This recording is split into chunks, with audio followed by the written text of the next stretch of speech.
ሰላም እንደምን አላችሁ? የዚህ የዩቲዩብ ቻናል ተከታታዮች፣ ይህ በዚህ በፕሮጀክት ማኔጅመንት እና ተያያዥ ጉዳዮች ላይ ትኩረት አድርጌ ገለጻ እያደረኩ በዚህ ዩቲዩብ ቻናል ወደ እናንተ የማስተላልፈው ትምህርታዊ ገለጻ ነው።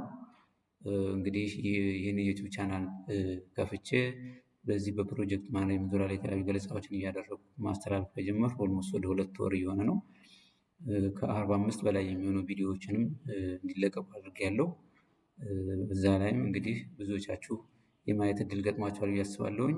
እስካሁን ያላያችኋቸውን ካላችሁ ዩቲዩብ ቻናል ውስጥ ደስታዬ ጌታሁን ፕሮጀክት እያላችሁ ብትገቡ ሙሉ ቪዲዮዎችን ታገኟቸዋላችሁ።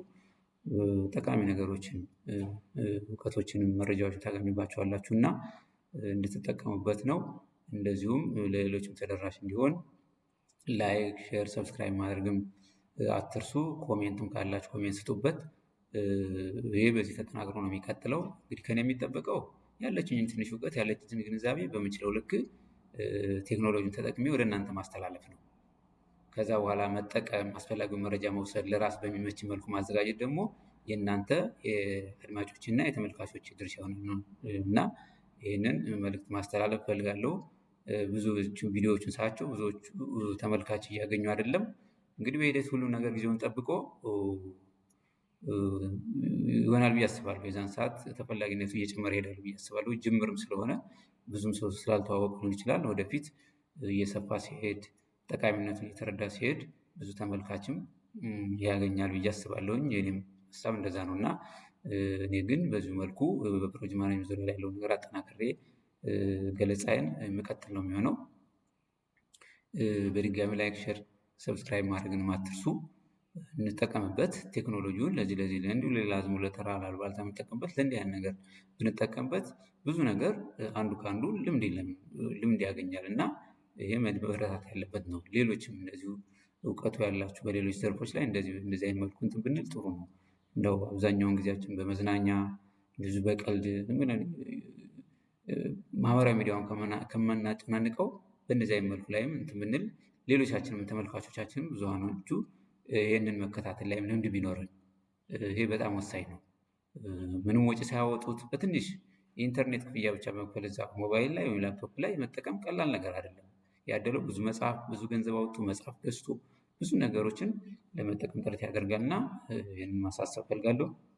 እንግዲህ ዛሬ ገለጻ የማደርግበት አንዱ የፕሮጀክት ማኔጅመንት አካል የሆነው የቡድን ማደራጀት፣ በተለይ ስራዎች በዘርፍ በክፍል እንደየባህሪያቸው የተለዩ ይደራጃሉ። ይሄ ሲደራጅ ደግሞ ቡድን ማደራጀት ግድ ነው።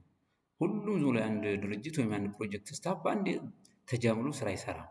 በቡድን በክፍል በዘርፍ መደራጀት አለበት። ስለዚህ ይሄ እንዴት ነው የሚደራጀው የሚለውን ገለጻ አደርጋለሁ ማለት ነው። እንግዲህ ቡድን ግንባታ ማለት የቡድን አባላት በተቀናጀ መልኩ እንዲሰሩ የሚያግዝ ሂደት ነው። የቡድን አባላት በተደራጀ መልኩ የፕሮጀክቱን ስራ እንዲሰሩ የሚያግዝ ሂደት ነው። እንደዚሁም ያሉትን ሀብቶች ውጤታማ በሆነ መልኩ፣ ቀልጣፋ በሆነ መልኩ ለመጠቀም ያስችላል ቡድን ማደራጀት ማለት ነው። የቡድን ስራን ያበረታታል፣ የስራ እርካታም ያሻሽላል። ምክንያቱም አንድ ሰው ሁሉንም እውቀት ወይም ጥቂት ሰዎች ሁሉንም እውቀት ላይኖራቸው ይችላል። ሊኖራቸውም አይጠበቅም። የተለያዩ እውቀት ያላቸው ሰዎች በቡድን ተደራጅቶ ያንን የፕሮጀክት ስራ ውጤታማ ለማድረግ ትልቅ እድል ይሰጣል በቡድን ማደራጀት ማለት ነው እና ወሳኝ ነው። አይደለም እንዲህ አይነት ለበጎ ነገር ሰው በቡድን ተደራጅቶ እኩል የሆነ የማይጠቅም ነገርም ለመስራት ጥረት ያደርጋል። ለፕሮጀክት ግን የቡድን ስራ በጣም ወሳኝ ነው። እንደውም የቡድን አባላት ደግሞ የቡድኑ አባል መሆናቸው እርካታ እንዲሰማቸው ያደርጋል። ይሄ ቢሎንግነስ የምንለውንም እንዲሰማቸው ያደርጋል።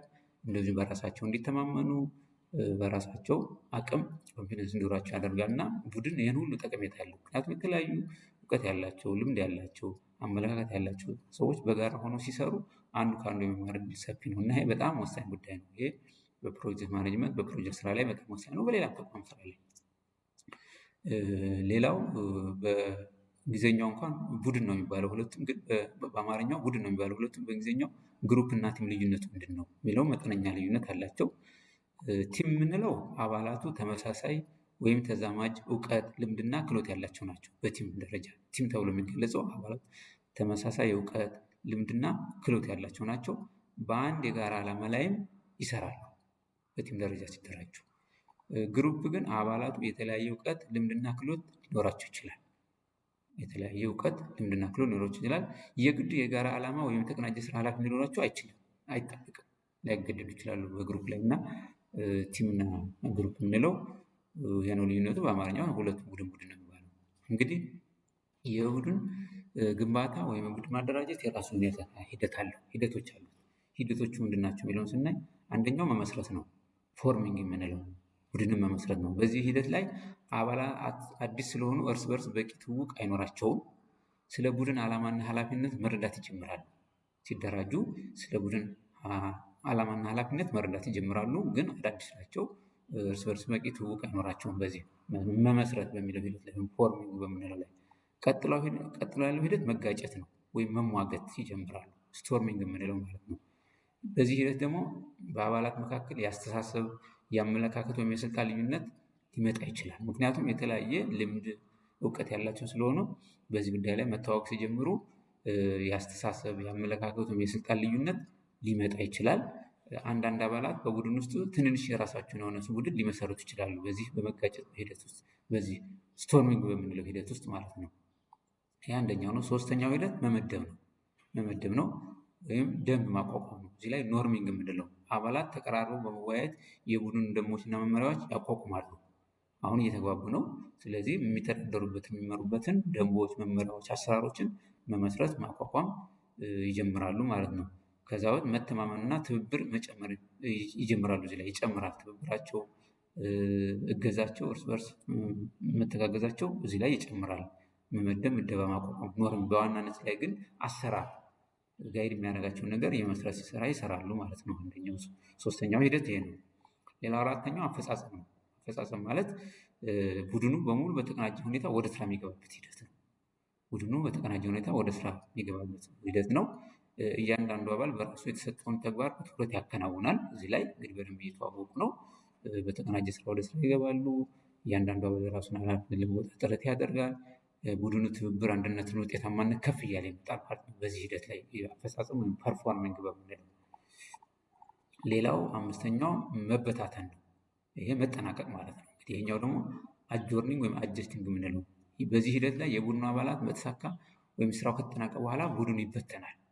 ይህም ለአባላት አስደሳች ያልሆነ ዜና ነው። ምክንያቱም የተለማመዱ ስራ ያላቸው ሰዎች ስራው በመጠናቀቁ ምክንያት ሲበተኑ ብዙ ቅሬታን ይፈጥራል እና ይሄ አንድ ከቡድን አደረጃጀት አኳያ ደስ የማይል ስቴጅ ነው። ግን የግድ መሆን ያለበት ነው። የግድ ሲጠናቀቅ፣ በተለይ ፕሮጀክት ያው ቋሚ ስራ አይደለም። ጊዜው ሲጨርስ የሚፈርስ የሚበተን ስለሆነ ይሄ የሚያጋጥም ነው እና በዛ ልክ እነዚህ ስቴጆች አሉና እነዚህን በደንብ አውቀን በደንብ ቡድንን ማደራጀት መቻል አለብን። ያለበለዚያ ቡድንን በዚህ መልኩ እያንዳንዱ ስቴጅ ማለት የሚገባውን ወይም መፈጸም የሚገባውን ነገር እየፈጸመ ካልተደራጀ በእያንዳንዱ ስቴጅ ላይ ቡድኑን የሚያደራጀው አካል፣ የሚከታተለው አካል ደግሞ ምን ማድረግ እንዳለበት ካላወቀ እንዲሁ የድረስ ቡድን አደራጅና ስራው ውጤታማ የማይሆንበት፣ ቡድኑ ውጤታማ የሆንበት ሁኔታ ይፈጠራል የሚለውን በደንብ መያዝ ያስፈልጋል። እንግዲህ ቡድን ወሳኝ ነው። በዚህ ልክ ፕሮጀክት ማኔጅመንት ስንሰራ የቡድን አደረጃጀቶችንም ሂደቶች ማወቅ አለብን የሚለውን ግንዛቤ እንያዝበት ነው። በሚቀጥለው ቪዲዮ ስንገናኝ በያላችሁበት ሰላማችሁን ያብዛላችሁ። በድጋሚ ላይክ፣ ሼር፣ ሰብስክራይብ ማድረግን አትርሱ። ደህና ሁኑ።